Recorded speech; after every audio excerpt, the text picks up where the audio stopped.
basi tunaenda kuondosha matatizo yote yaliyompata mtu kwa sababu amerogwa uchawi wa makaburini. Kwa hiyo wachawi wanafanya hali za namna hiyo, lakini pia wanapoutupa uchawi huu, wanapouzika uchawi huu, pale ndipo panapotoka mionzi ya kichawi na panazalika shetani la kichawi ambalo tunaita ni shetani la makaburini, jini la makaburi, linakuja kumgusa mtu huyu ambaye aliyeazimiwa, yani alifanyiwa taazimat, yani maazimio ya namna gani matatizo yaweze kumkuta mtu huyo. Basi lile shetani linapotoka pale ambapo ndiyo markazi kuu katika lile kaburi, na pale kwenye ule uchawi wake, ndipo linakuja kumvaa yule mtu kwa yale maazimio aliyoazimiwa lile shetani limvaa yule mtu, kwamba yule mtu apatwe na matatizo gani, ndivyo shetani hilo litakavyokuja kufanya matatizo katika mwili wa mtu husika. Ondosha matatizo hayo kwa kutumia mbono kaburi.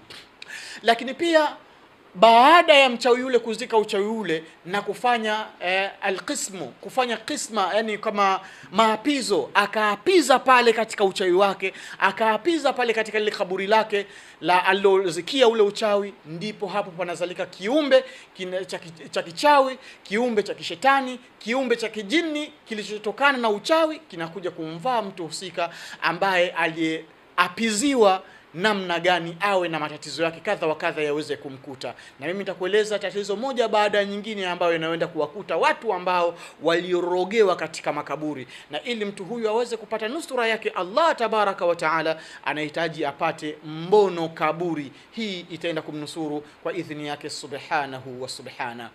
Ikhwani, ndugu zangu, ama maqasidu as-sahir, makusudio ya mchawi.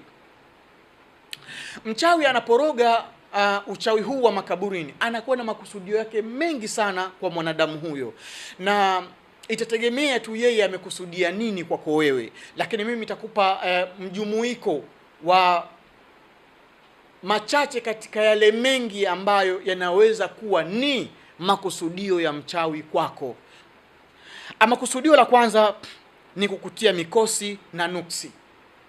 Kusudio la mchawi la kwanza, edha akutie nuksi, mikosi, mabalaa, yani ile kutokufanikiwa, yani hali za namna hiyo. Na anapozika ule uchawi wake pia huwa anasema, yani ndio zile qismu zile yale maapizo yale, anaapiza kwa kusema namzika fulani ibn fulani, kama jinsi alivyolala mtu huyu katika kaburi hili, basi ndio na mtu huyu fulani bin fulani alale hivyo hivyo katika maisha yake, asiweze kuwa na mafanikio ya aina